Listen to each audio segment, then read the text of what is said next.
নমস্কার।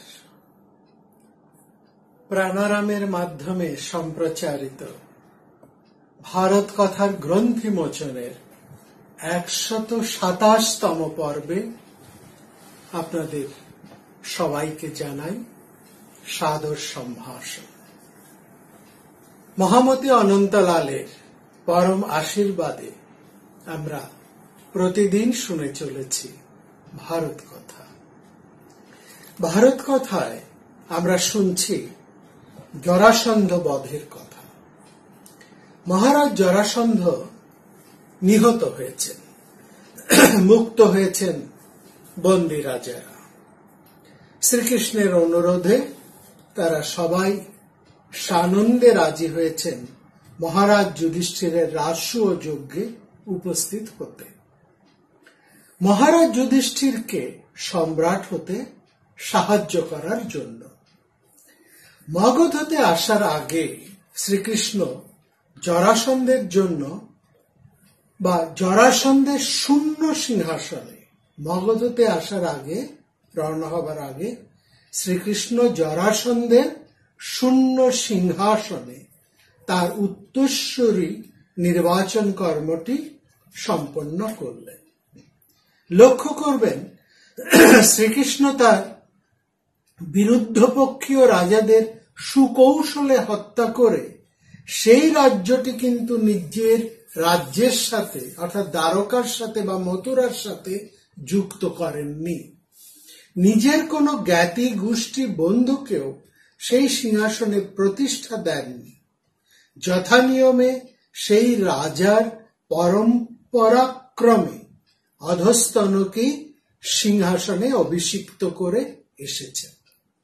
এখানে সেটা হলো, তবে একটু অন্যরকম ভাবে হলো।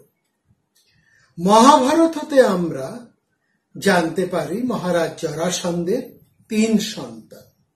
এক পুরাণের মতে তাদের নাম জয়ৎসেন, সহদেব এবং মেঘসন্ধি। মহাভারতের অপর এক পাঠে আমরা জয়ৎসেনের পরিবর্তে নামটি পাই অদৃঢ়। অদৃঢ়, সহদেব এবং মেঘসন্ধি। যাই হোক, জ্যেষ্ঠ পুত্র অদৃঢ় কিন্তু সিংহাসন লাভ করেননি। সিংহাসন পেয়েছেন অন্য পুত্র সহদেব।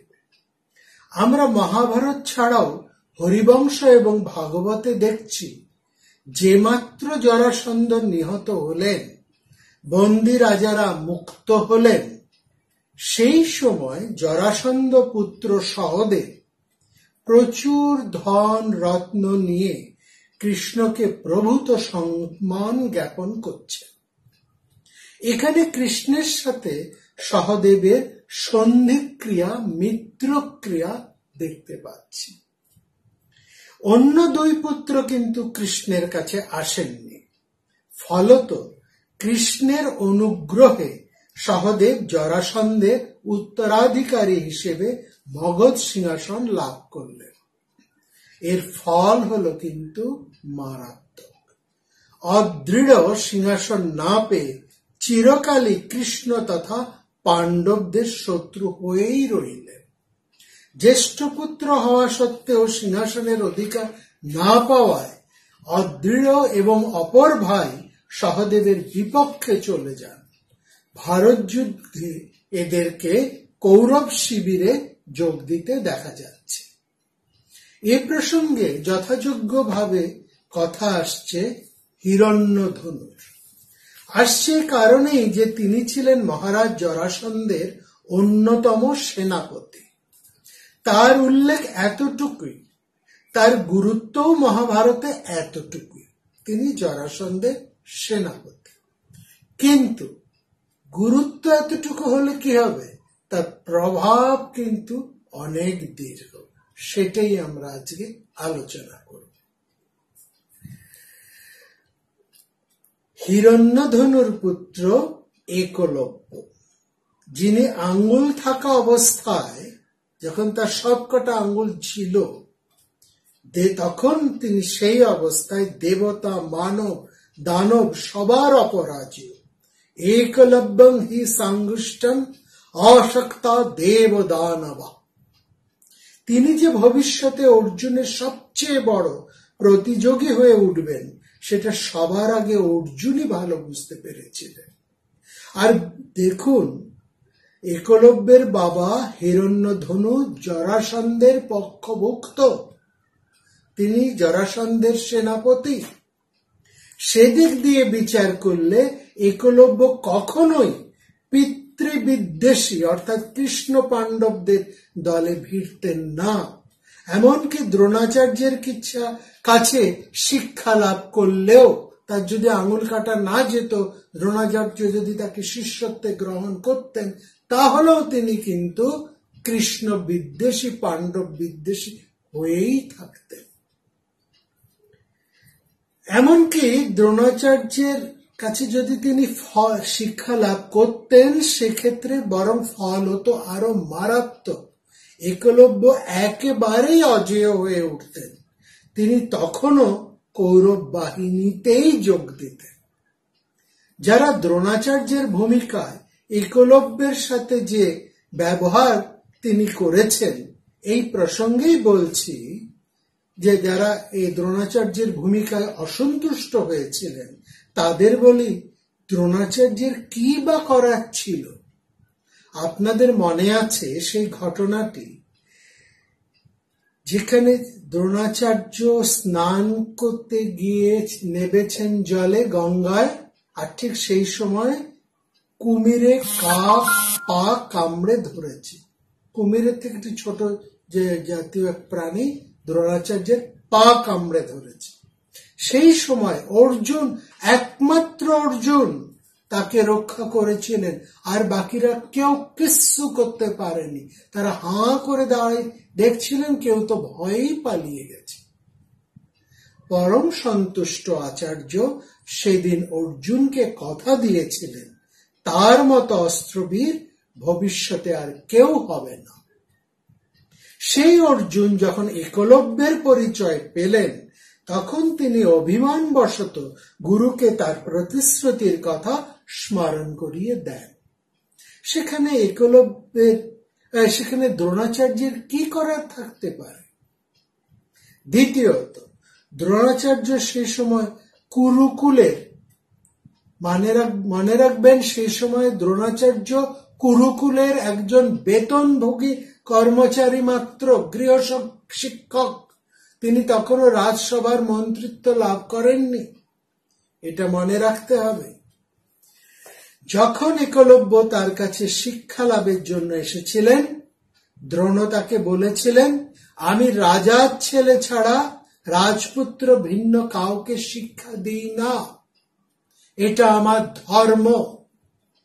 এখানে ধর্মকে এই যুক্তি দিয়েই দ্রোণাচার্য গ্রহণ করেছিলেন।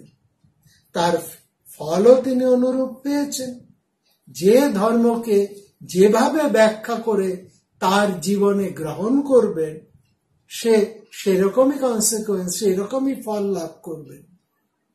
আরেকটা কথা মহাভারতে লক্ষ্য করবেন, একলব্যের পরিচয় দেবার সময় নিষাদ কথাটি বারবার ব্যবহার করা হয়। মনে রাখবেন, নিষাদরা কিন্তু শূদ্র জনজাতি নয়, তারা কিন্তু শূদ্র নন। এরা ভারতবর্ষের একটি ভিন্ন জনজাতি। নিষাদ গোষ্ঠী মহাভারতের সমাজে এদের এক পৃথক মর্যাদায় গ্রহণ করা হয়েছিল। আর্যরা বহুকাল আগেই নিষাদ জনজাতিকে নিজেদের বর্ণবৃত্তের মধ্যে টেনে নিয়ে এসেছিলেন। এদের অস্ত্র ক্ষমতা,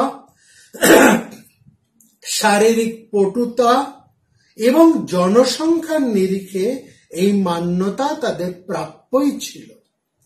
কৌশিকী ব্রাহ্মণে আমরা দেখছি, একজন আর্য রাজা বিশ্বজিৎ যজ্ঞ করার সময় নিষাদদের গৃহে অবস্থান করছেন। অর্থাৎ ব্রাহ্মণ, ক্ষত্রিয়, বৈশ্যের পরই সামাজিক অবস্থানে নিষাদরা কেবল প্রতিষ্ঠিতই হচ্ছেন না, বিশ্বজিৎ যজ্ঞের মতো যজ্ঞ করার সময় অর্থাৎ ক্ষত্রিয় শক্তি বৃদ্ধির কালে এদের সাহায্য ভিন্ন, রাজারা ক্ষত্রিয়েরা যজ্ঞে ফল লাভ করতে পারতেন না। এটা সবচাইতে গুরুত্বপূর্ণ বিষয়। এতটাই প্রভাব প্রতিপত্তি ছিল নিষাদ জনজাতি।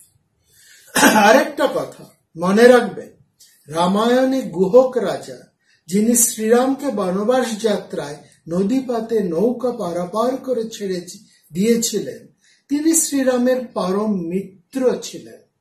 এই নিষাদরাজ গুহককে নিয়ে কিন্তু কোনো প্রশ্ন ওঠেনি। আরো লক্ষ্য করুন মহারাজ নল, যার কথা আমরা পরে আলোচনা করব। মহারাজ নল দময়ন্তীর প্রেম কথা তো কম বেশি আমরা সবাই জানি। মহারাজ নলও তো কিন্তু নিষাদ পুত্র, তাকে নিয়েও মহাভারতের কোনো অসুবিধে নেই। অসুবিধে একলব্যকে নিয়ে। তিনি শুধু নিষাদ পুত্র বলে নয়, তিনি যদি আর্যপুত্র হতেন তাহলেও হতো, কারণ পিতার সূত্রে তিনি ভীষণ ভীষণ পাণ্ডব কৃষ্ণ বিদ্বেষী। শ্রীকৃষ্ণ যে ধর্ম প্রতিষ্ঠার রূপরেখা তৈরি করেছেন, সেখানে মগধরাজ জরাসন্ধ, প্রাগজ্যোতিষপুর রাজ নরক, হংস, ডিম্বক, চেদিরাজ শিশুপাল, বিদর্ভরাজ ভীষ্মক, কালযমন, এমন পৌণ্ড্র বাসুদেব, এমনকি হস্তিনাপুরে দুর্যোধন এবং তার সাঙ্গপাঙ্গরা, এদের মতোই একলব্য ভয়ঙ্কর ভাবে কঠিন প্রতিপক্ষ। একলব্য এক ভয়ঙ্কর প্রতিপক্ষ, যাকে আমরা দেখব যুধিষ্ঠিরের রাজসূয় যজ্ঞে। সেই যজ্ঞে শিশুপাল কৃষ্ণ ছাড়া অন্যান্য কিছু রাজাদের নাম করেছিলেন, যারা থাকতে কৃষ্ণকে কেন অর্ঘ্যদান করা হয়েছে এই প্রশ্ন তুলে। সেই লিস্টে কর্ণ, অশ্বত্থামা, রুক্মির মতো মানুষের পরে নিষাদরাজ একলব্যের নাম পরম মর্যাদায় উচ্চারণ করেছেন শিশুপাল। আরেকটা ঘটনা, পাণ্ডবরা তখন বনবাসী। শ্রীকৃষ্ণের সাথে সৌভপতি শাল্যের যুদ্ধ হয়। সেই যুদ্ধে মহারাজ শাল্য মারা যান। প্রতিশোধ নিতে একই সাথে গুরু জরাসন্ধ, বন্ধু নরকাসুর এবং বন্ধু শাল্যরাজের মৃত্যুর প্রতিশোধ নিতে পৌণ্ড্রব বাসুদেব রাতের অন্ধকারে দ্বারকা আক্রমণ করে। পৌণ্ড্রব বাসুদেবের সাথে দ্বারকা আক্রমণ করেছিলেন নিষাদরাজ একলব্য। পৌণ্ড্রব বাসুদেবের কথায় আমরা পরে আসব, এখন শুধু একলব্যের কথাই বলি। সে সময় নিষাদরাজ একলব্য মহাকাল অন্তর্যমের মতোই ভয়ঙ্কর ভাবে শতাধিক বাণে যাদব সৈন্যদের শেষ করে দেয়। যাদব বৃষ্ণীদের মধ্যে কেউই তার সামনে দাঁড়াতে পারছিলেন না। সাত্যকী পৌণ্ড্রব বাসুদেবের সঙ্গে যুদ্ধে ব্যস্ত ছিলেন, অতএব একলব্য ধনুক নিয়ে যুদ্ধ আরম্ভ করলেন বলরামের সঙ্গে। একটা সময় বলরামের শক্তির আঘাতে একলব্য মাটিতে পড়ে যায়, কিন্তু এই যুদ্ধে কৃষ্ণ বুঝে গিয়েছিলেন যে এক হাতে ভয়ঙ্কর ধনুক নিয়ে যুদ্ধ করছেন একলব্য। সেই যুদ্ধে কৃষ্ণ বুঝে গিয়েছিলেন যে নিরঙ্গষ্ঠ একটা আঙ্গুল নেই, সেই অবস্থাতেও একলব্য কত ভয়ঙ্কর। তার বাণ মোচনের ক্ষমতা এখনো কত ক্ষিপ্র যে একসঙ্গে 25-30টা করে বাণ তিনি এক একজনের উপর ক্রমান্বয়ে বর্ষণ করে যেতে পারেন। শ্রীকৃষ্ণ এই বাণাঘাত থেকে মুক্ত থাকেননি। সেই রাত্রিতে যাদব বৃষ্ণীরা একলব্যের যুদ্ধে একেবারে দিশেহারা হয়ে পড়েছিলেন। তারপরে একলব্যের সাথে যুদ্ধ লাগে বলরামের। তার আগে একলব্য যাদবদের সামনে দাঁড়িয়ে হুহুঙ্কার দিয়ে বলেছিলেন, দেখো আমি একলব্য, তোমাদের সামর্থ্য থাকে তো আমাকে প্রতিহত করো। এই চ্যালেঞ্জ নিয়ে তিনি সম্পূর্ণ যাদব বৃষ্ণি সৈন্যদের একেবারে বিধ্বস্ত করে ছেড়েছিলেন। একটিও যাদব বৃষ্ণি বীর ছিল না যারা একলব্যের মোকাবিলা করতে থাকে।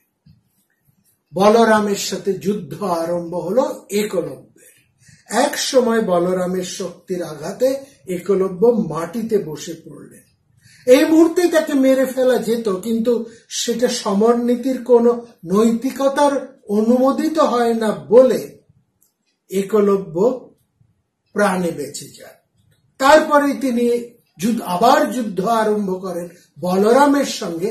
তবে বলরামের সাথে এবার যুদ্ধ করেন তিনি বাণ না, গদা নিয়ে। তিনি একলব্য সজোরে গদা ঘুরিয়ে ছুঁড়ে মারেন বলরামের দিকে।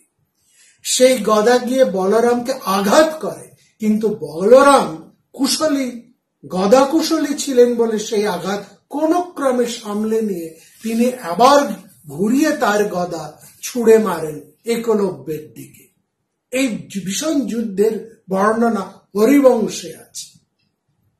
সেই গদার আঘাতে একলব্য পালাতে থাকেন। পালাতে পালাতে তিনি দ্বারকা ছেড়ে সমুদ্রের এক দ্বীপে আশ্রয় নেন। তার কোনো আর উপায়ন্তর ছিল না, কারণ ওদিকে পাণ্ডব বাসুদেব কৃষ্ণের হাতে মারা গেছেন। একলব্য পরিশ্রান্ত হয়ে তিনি সমুদ্রের একটি দ্বীপে লুকিয়ে পড়েন। তিনি নিরুপায় হয়ে সমুদ্রে ঝাঁপ দেন, তারপর সাঁতার কেটে একটি দ্বীপে উঠে তিনি সেখানে লুকিয়ে থাকেন। আর তাকে কেউ ফিরে আসতে দেখেনি, তিনি সেখানেও গেছেন।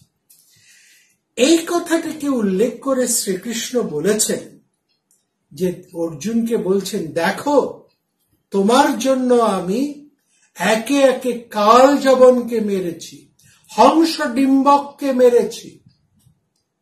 তোমাদের জন্য বলছেন, তোমাদের জন্য আমি কালযবনকে মেরেছি, হংস ডিম্বককে মেরেছি, নরকাসুরকে মেরেছি, পৌণ্ড্র বাসুদেবকে মেরেছি এবং একলব্যকেও মেরেছি। একলব্যকে শ্রীকৃষ্ণ মারেননি, কিন্তু সেই বহুমান্যতায় তিনি সেই কথাটি উচ্চারণ করেছেন। তিনি উচ্চারণ করেছেন এই কারণে, যদি একলব্য বেঁচে থাকতেন, কিংবা এই যাদের নাম করা হলো হংসডিম্বক, কালযবন, নরকাসুর, কিংবা মহারাজ শাল্য, কিংবা সৌভপতি, কিংবা এই পৌণ্ড্র বাসুদেব, কিংবা একলব্য, এদের একজনও কেউ যদি বেঁচে থাকতেন, তাহলে তারা পাণ্ডবদেরকে একজনই ছিন্ন ভিন্ন করে ফেলার ক্ষমতা রাখতেন। আর এদের মধ্যে যদি 2-3 জন বেঁচে থাকতেন, তারা যদি একজোট হতেন, তাহলে কারো সাধ্য ছিল না তাদেরকে প্রতিহত করতে পারে। সেই জন্য একলব্য সেই যে লুকিয়ে গিয়ে আর ফিরে আসেননি, এটি পাণ্ডবদের পক্ষে মঙ্গলকর। যদি না হতো, তাহলে জরাসন্ধ শিশুপালদের মতো একলব্য পাণ্ডবদের পক্ষে ভয়ঙ্কর হয়ে উঠতেন। এইখানেই শ্রীকৃষ্ণের সুকৌশল যুদ্ধবৃত্তিটি আমাদেরকে মনে রাখতে হবে, তার চাতুর্য বুদ্ধিটি আমাদেরকে মনে রাখতে হবে। মহাভারতের এই ঘটনার মধ্যে নতুন নায়কের, নতুন যুদ্ধনীতির, নতুন রাজনীতির, রাজশাস্ত্র নীতির উদয় হচ্ছে, নতুন ধর্মের প্রবর্তনা ঘটছে, এক নতুন দিনের সূচনা হচ্ছে। তার নতুন দিনের এই যে সূচনা, এই সূচনাটি করছেন শ্রীকৃষ্ণ। জরাসন্ধের মৃত্যুর সাথে সাথেই মহাভারতের একটি যুগের, একটি কালের এবং একটি নীতির রাজনীতি শাস্ত্রের একটা ট্র্যাডিশনের শেষ হলো। নতুন শুরু হচ্ছে নতুন ট্র্যাডিশন, নতুন করে রাজনীতি শাস্ত্রের, নতুন করে ধর্মশাস্ত্রের উদয় হচ্ছে। সেখানে যৌধিষ্ঠিরী নীতি চলবে না, সেখানে চলবে শ্রীকৃষ্ণের ভীষণ কূটনীতি। আমরা আগামী পর্বে আবার নতুন নতুন কোন কৃষ্ণ নীতির তাৎপর্য নিয়ে আসব। আমার সকল ধৈর্যশীল শ্রোতাদের কাছে নিবেদন, মন দিয়ে, যুক্তি দিয়ে এবং হৃদয় দিয়ে মহাভারত শুনুন, হৃদয় ধারণ করুন, কখনোই নির্ভারত হয়ে থাকবেন না। নমস্কার। প্রাণারাম প্রাণারাম প্রাণারাম প্রাণারাম প্রাণারাম প্রাণারাম। কি যেন লুকানো নামে তাই মিষ্ট এত তব নাম। প্রাণারাম প্রাণারাম প্রাণারাম প্রাণারাম প্রাণারাম।